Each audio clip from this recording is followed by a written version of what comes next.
have been having some pretty bad UTI symptoms. I went to a walk-in clinic 2 weeks ago when I had clear signs of infection, and they sent me home and said I tested negative. I woke up a week later with extreme hip pain.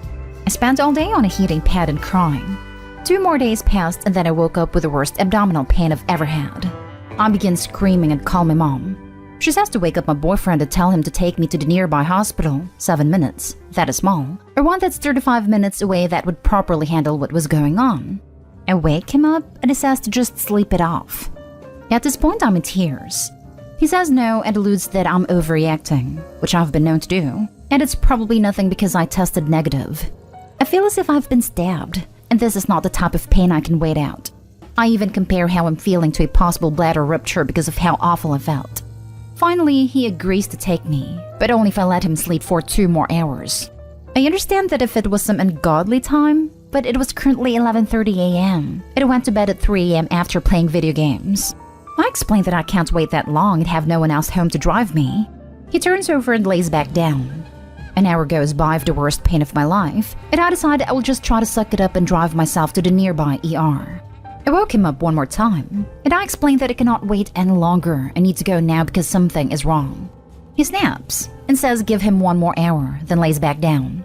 I storm off in my car and make it about 2 blocks before I realize I forgot my wallet, and I was in no state to drive as I was literally in so much pain I couldn't focus. I come home and lay down in bed beside him as I scream out in pain. He says that I know it takes time for him to wake up, and I have no right to get mad. I barely utter out please take me to the one 7 minutes away because I'm scared. I remind him that I've driven 2 hours at 3 a.m. and no sleep just to pick him up from the hospital, and spent the whole summer helping him recover from his injury, including bathing and wiping him because he needed me. He argues some more, then finally at 2:30 p.m. takes me to the hospital 7 minutes away. It turns out that I had an advanced UTI and infection in my bladder and kidneys, as well as a kidney stone that was infected. I felt bad as I recalled my attitude that morning, but I was in a lot of pain. I do recall saying things like, fine, just don't help then, and you're being a prick, in rebuttal to his attitude. Am I the a-hole? Now for the top comments. Past the kidney stone, past the boyfriend. Not the a-hole. You need rid of all these. Screaming and crying in pain? A person that can ignore that is not the one for you. I take it cab etc. weren't an option. You can't rely on this guy, so you need to have alternatives. Nope. Super small town, so no Uber etc. He really was my only option at the time to get the care I needed, and he knew that. Babe, dump him to the curb, and I don't say that often. He is not a keeper. You will have to drive to give birth alone, raise kids alone. My hubby had those kinds of pains and it was his appendix. If I had waited, it would have ruptured. Just run for your life. Quite literally. Because if they had kid, OP must also raise the adult child too. Also, someone who's refusing to help you to go to ER is something you must stay away from. You were in pain and asked to go to the hospital. Why your partner didn't hop up like there was a fire under him is concerning. Sounds like you need a new boyfriend. One that actually cares about your well-being. Yep, this. First, not the a-hole. Then, red flags. This boy has shown you who he is, and how he doesn't value you or your health. Kick that dude to the curb. You not only can do better, you must do better. First of all, I hope this is a troll, because can such a bad boyfriend exist? Dump the whole man. At least that's what I would do. What kind of person could ignore their partner who isn't this much pain? Also, you said you are known to overreact. Is this something you've actually noticed about yourself? Have people in your life told you that you tend to do that? Or was it just your boyfriend? Mostly boyfriend. After posting this, it's kinda starting to make sense why he keeps cheating and I can't get him to stop. Because it's starting to become clear he doesn't care. He's cheating too? If you stay in this relationship, you're the a-hole to yourself. Next story is titled, Am I the a-hole for exposing and embarrassing my brother's girlfriend? So I'll keep this as brief as I can. My brother started dating this lady, Jessica, in January. The 3 of us live in the same city, about 3 hours from me and my brother's parents/extended family. So until recently, I was the only member of his family Jessica had met. One of my brother's favorite things to eat is this sweet potato and red pepper soup I make. The relevant info here is that the soup features onions as an ingredient, Not enough that you'd eat it and go, oh wow, this sure tastes like onions, but enough that if you skipped them, it wouldn't taste right. I make this soup for him approximately once a week, and Jessica has come to love it as much as he does, without ever mentioning any issues after eating it. So the issue. My brother, Jessica, and I traveled to Brother Di's hometown for our grandmother's 90th birthday celebration this week. Our mom was catering it, specifically with traditional Indian foods, since that's where she and our grandmother are from. However, when we arrived and I offered to help mom with the prep work, I noticed she was making several additional dishes like chicken nuggets, chips and finger sandwiches, and was keeping them well separate from the rest of the food. I asked what that was about, and she casually said, I'm just making sure that Jessica can have something to eat with her allergies. I said I didn't know she had allergies, and mom said, yes, she says she's severely allergic to onion, garlic, and coriander. If you're familiar with Indian cuisine at all, you get why it would be an issue for someone with these allergies. Except, Jessica eats my soup. All the time. It has onions, and it's never caused her a reaction. The part where I may have been an a-hole is I said this to my mom, which, if you're familiar with Indian mothers, you may understand how that could have been a bad move.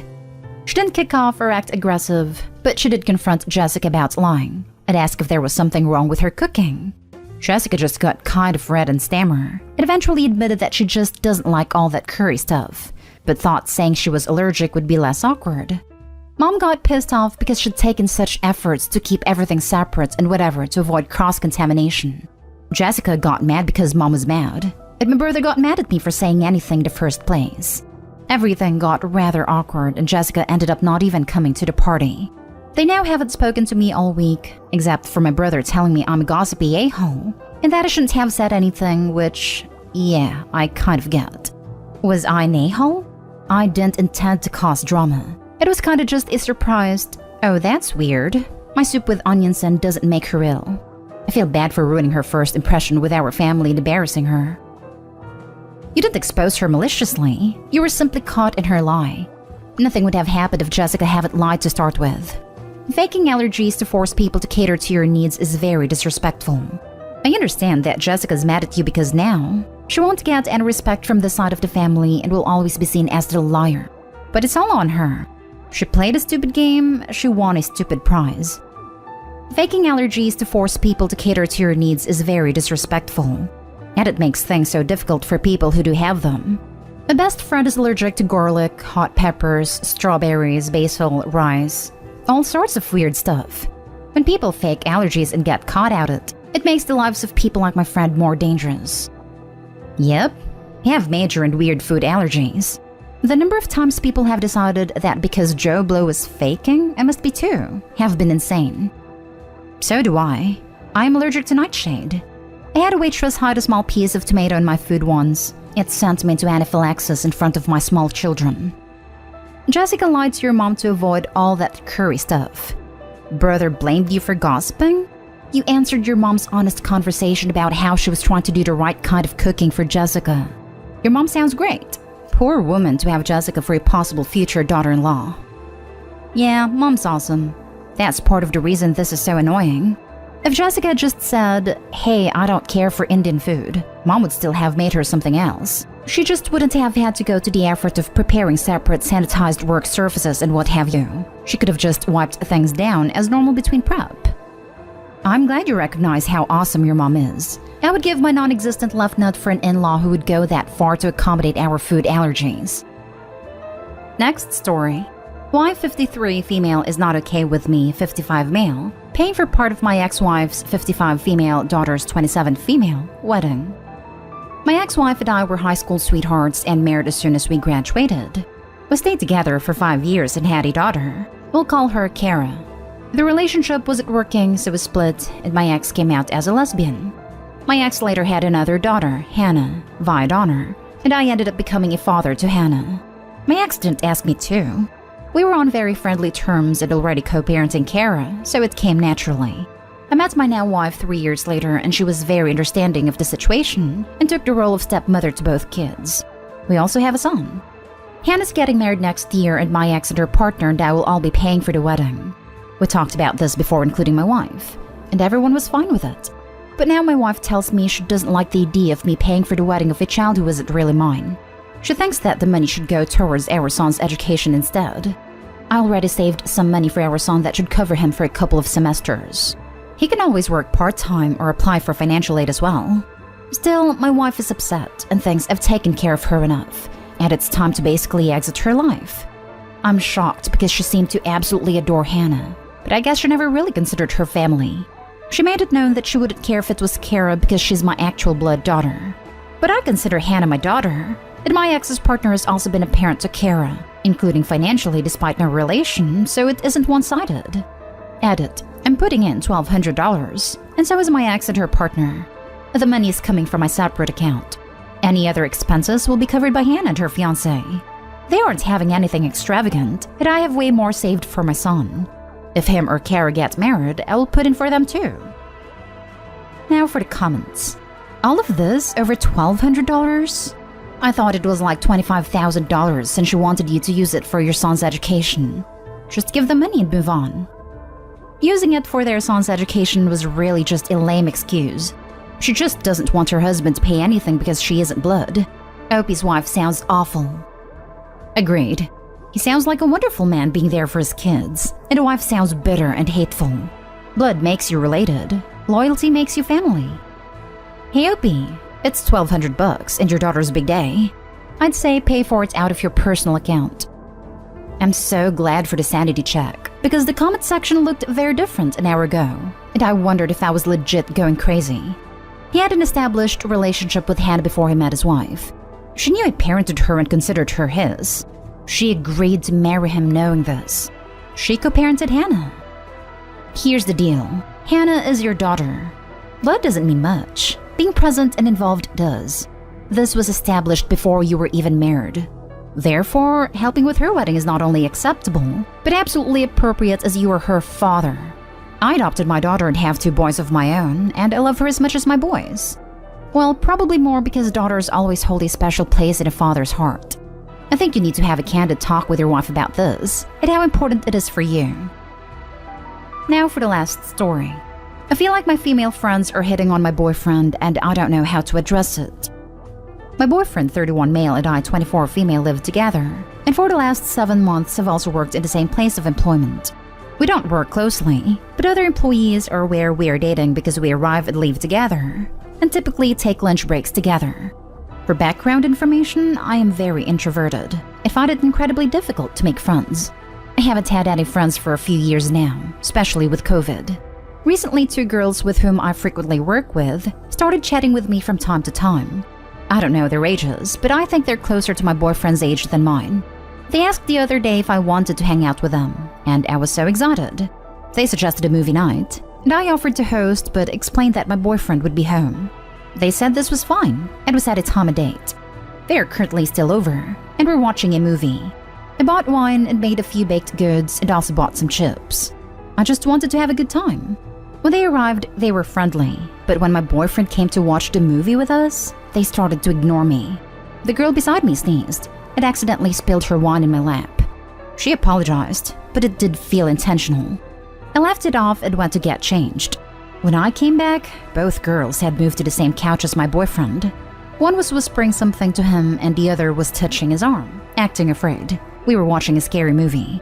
My boyfriend looked mildly uncomfortable and was sitting forward in his seat. When they saw me return, the girl stopped and kept watching the movie, but didn't move. I sat on the couch I was on initially, and my boyfriend moved to sit with me. Both girls followed and sat beside him. Nothing more really happened.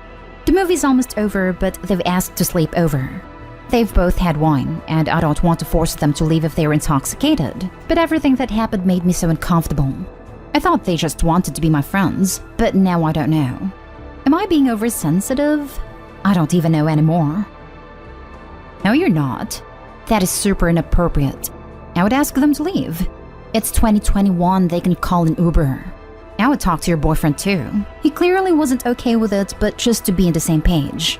But in no way are you being sensitive. Honestly, I would have asked them to leave the second I saw that.